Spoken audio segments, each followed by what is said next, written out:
Hey, listen, are you looking to bring some mid-century nostalgia back to your kitchen? Well, I've got the answer with the Percolator here on Bean Basics.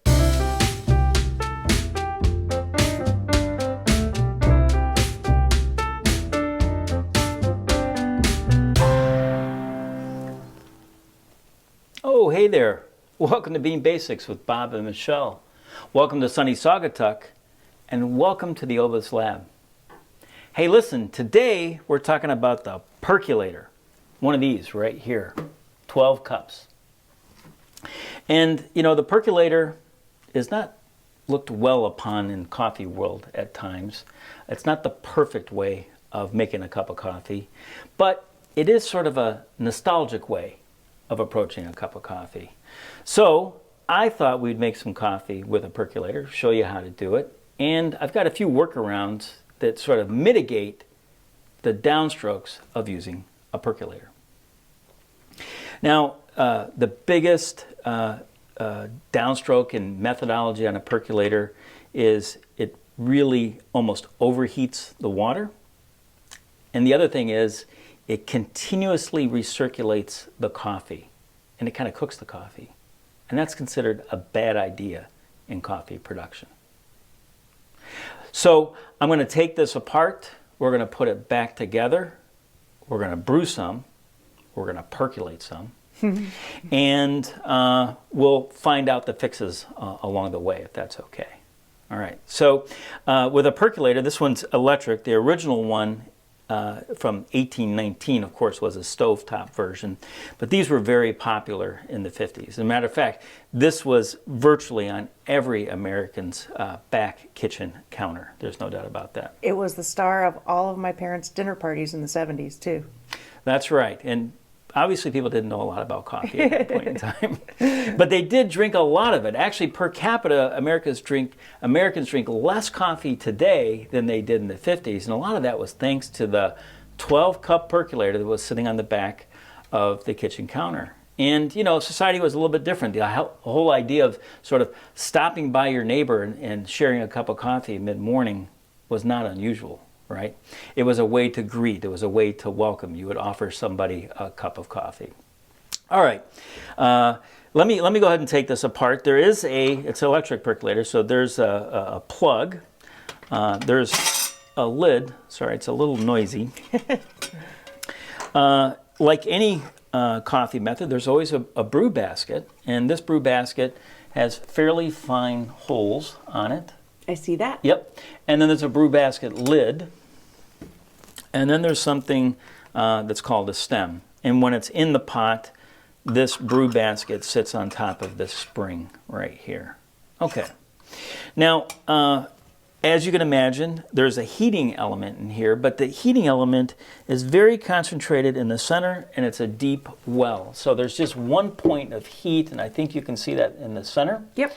And this stem, and I'm going to have you take a fairly close look at that, is where that nestles, the stem nestles into that little hole. So in the end, it looks a little bit like that. Yeah. Okay. Gotcha. So, and when we brew with this, when we percolate with this, we pour the water right in here. And what will happen here is you can see this will sit in that well like this. There's some holes right here.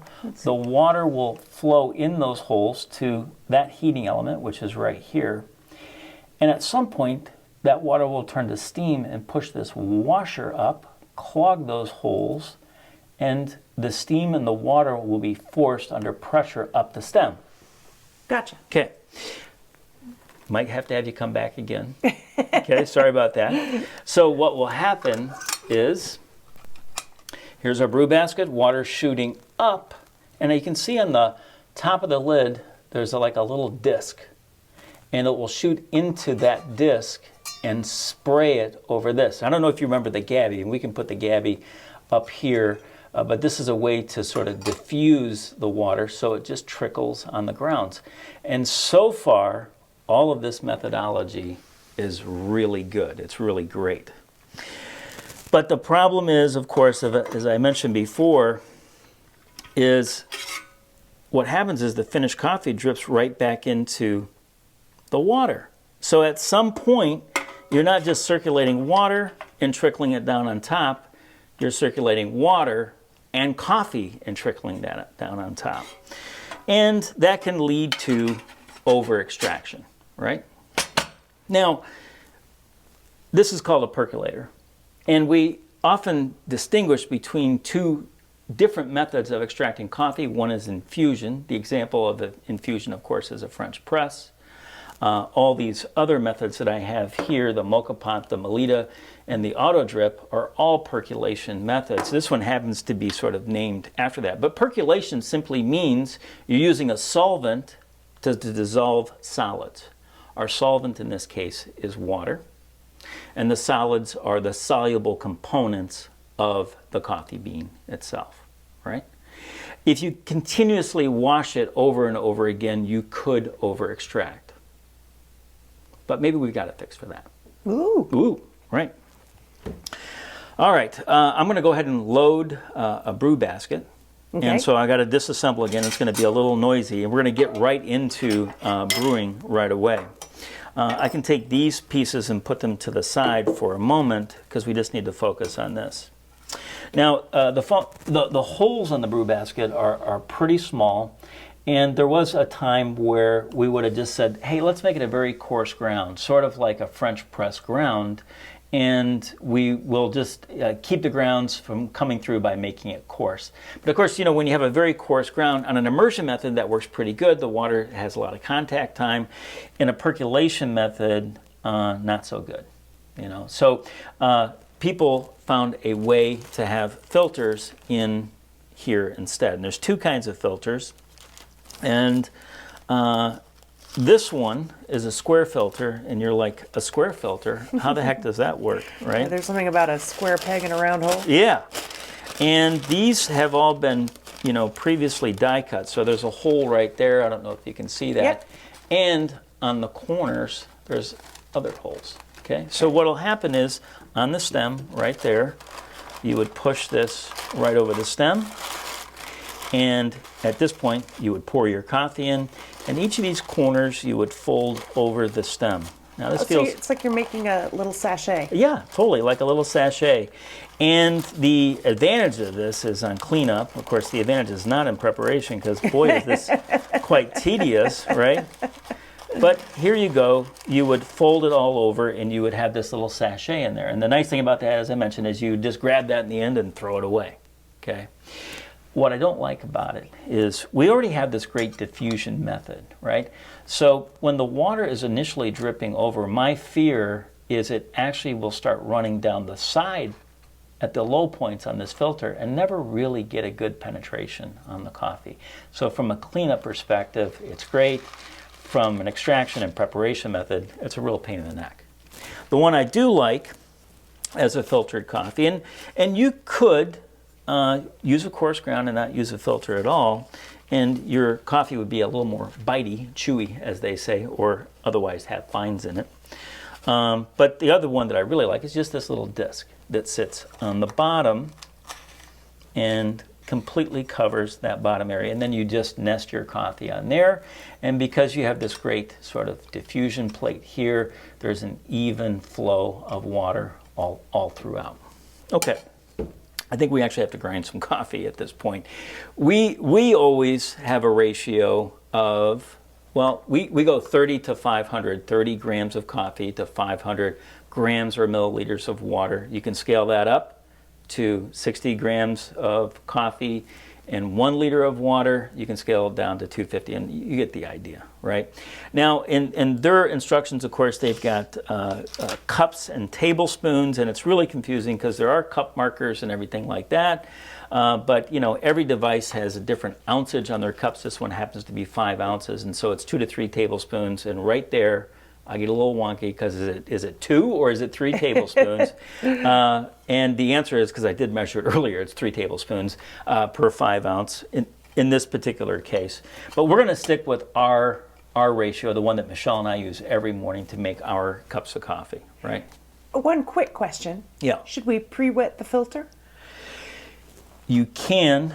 I'm not. Okay. You can. I'm not. and maybe busted here, you know. But we wouldn't do it with hot water because we don't have a kettle, you know, like a hot water kettle. We could take it over the sink and rinse it off really quick. It would be the better thing to do to get the taste of the filter out of it. So, yeah, God, that's a good call. Should pre-wet it, right? And you could do it by just simply, at this point, taking it to the sink, running some water through, giving a little bit of shake, and then we go ahead and put the coffee in. So, thank you, Michelle Fish. Really appreciate that.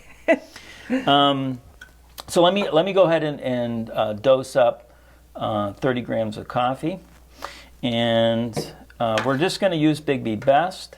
Now, you know, the temperatures of the percolator are quite high. I mean, essentially the water is boiling, right? It's boiling water, and boiling water is fine, but sometimes on a darker roast, and BIGGBY Best is a medium dark. Sometimes on a darker roast, you don't want it to be at 212. But we're going to use BIGGBY Best because that's sort of our standard. But what that means is actually a percolation method would be pretty good for 30.7. Why it kills me.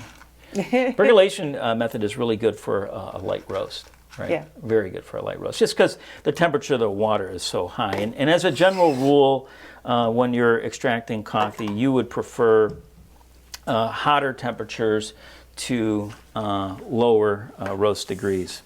All right, I am going to give this a spray. I was hoping you were going to remind me of that. This another test, but you're 1 for 2 right now. 1 for 2. Yeah. And I was going to pre-grind some coffee, but I failed to. So we have to endure the coffee actually going through the grinder. Now, I've got my Baratza Encore, right? And I've got it at 20. Now, auto drip is at 18, so I am going a little bit coarser. If I was French press, it would be all the way to 28. So we're not really going coarse by any means. And that'll give us a good extraction. All right, let me put us out of our misery here. The coffee smells good, and you know, this is one of the things about percolated coffee that hasn't worked out in the past is often people weren't using high quality coffee. And so just the fact that you're starting off with fresh and a high quality coffee can make a big, big difference. Okay, so I'm going to put the grounds in here, but the little trick you got to remember is put your finger over that hole right there and just go ahead and pour it in. And as always, we like an even bed, right? So we're just going to give it a little bit of a shake and put our what do you call? What have I been calling this? The diffuser. Diffuser, right? Thank you. Wow, I need all kinds of help today. 2 for 3 now. 2 for 3. I think you're going to outscore me by a lot. Okay, so I'm pouring off 500 mils. I'm just going to dump it right in the pot. And by the way, 500 mils would make a 16-ounce cup of coffee. This is a 16-ounce cup of coffee, or it would make 2 8-ounce cups of coffee, right? So, but we're going to be using these because we're going to be sharing the coffee today. And I do want to show off the color because it's rather beautiful color. All right. So as promised, we're going to slide that on. We're going to snap this lid on. And the order of things is you plug into the wall first, and then you plug into the coffee maker, and that's when it starts. There's no on-off switch. Now, I kind of bought a low budget. This is the Presto percolator. Now, the other thing I have to do is I'm going to set a timer because time is going to be important to me here. And so off it goes. You can hear a rumble. Can you hear that? I can hear the rumble. Okay.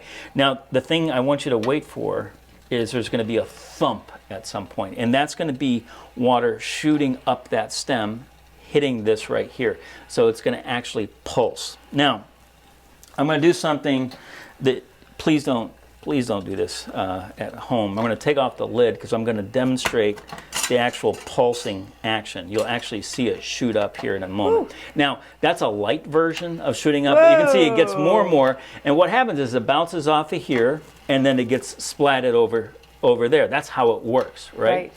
And what I noticed, and one of the things that we're going to try to fix on this over extraction and recycling of coffee is really for about the first 2 minutes, okay, the water is clear. In other words, you can't see that it's extracting coffee. And the reason for that is you get these droplets and they sort of go into the grounds and they're just wetting the grounds in the beginning. There's no coffee yet falling through, right?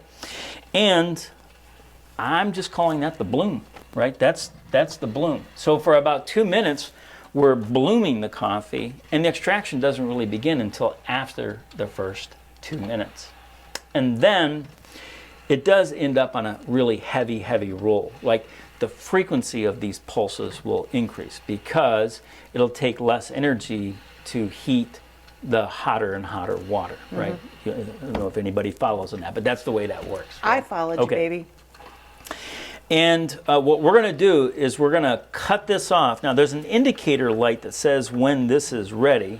And what I found is for about 500 mils, it takes almost 6 minutes to produce, which isn't that fast. And I don't want all that coffee recirculating, right? I just don't want it constantly recirculating. And I know the temperature is going to be hot enough. Now, the funny thing is the box says, and this kills me, as it brews 2 to 12 cups of coffee as fast as a cup a minute. And what I found out is it's not as fast as a cup a minute, right? And so that's really interesting wording, right? It's as fast as, meaning like it could be that fast, but what it is it isn't that fast. All right.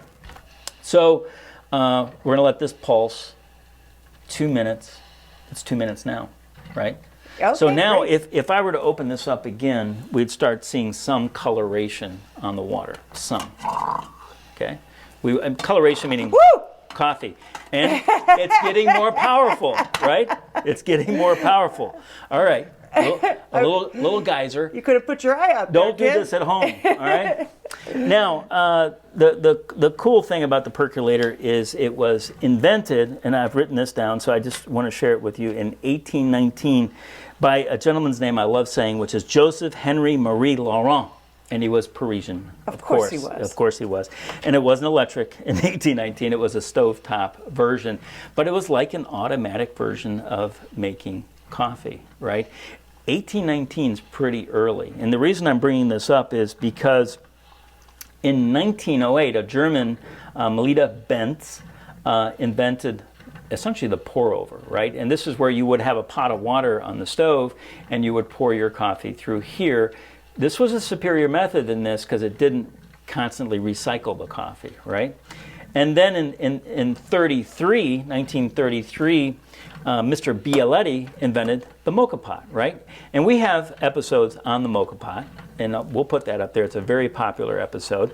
But it has the same theory. In other words, there's the steam chamber, the water pops up through here, but it passes through the coffee and it doesn't keep recirculating it.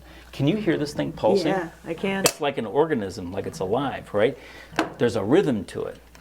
And you can really hear it. Can you smell it? Can you see the steam? Yeah, I can see the steam. Right. Now, the percolator was basically put out of business because this was a really easy thing to use. Like I said, it'd be on your back counter, your grandparents. It was put out of business by the automatic drip. The automatic drip is really this with an automated chamber producing hot water and sprinkling it over the top. 1970s, these fell in production, these rose in production, and for home use, this became the preferred method. Is this thing going now or what? Yeah, all right. look at that. So 4 minutes and 42 seconds is what I have right now. So we got just a little bit more to go. So the disadvantage, of course, higher temperatures, recirculating, possibility of over-extracting, but we're going to eliminate that possibility by unplugging it. Oh. Okay. Now, whether I unplug it or the light were to come on, it would hold its heat for a long time. That was the other sort of nostalgic charm to this, that you could have this on your back counter and ready to pour at any moment in time. Okay. Now, kind of like the early version of an air pot. Totally, like an air pot. Now, it's not actually insulated in anything or anything like that, but you have a serving container right away. So once you unplug this, you can take it out to to the dining room or wherever you're going, and go ahead and pour some coffee. Now, I'm going to go ahead and pour some coffee, and for some odd reason, I don't really understand it, I like the elegance of how a percolator pours, right? It comes out fast, it looks good. You'll see what I mean in just a moment. So I'm going to get 2 glasses here, and of course I'm going to have Michelle try it too, but just so everybody knows, Michelle requires cream and sugar.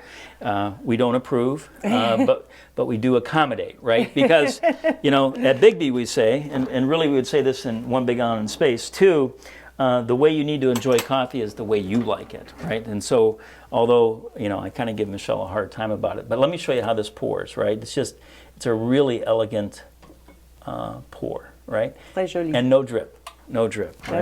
Yeah, love that.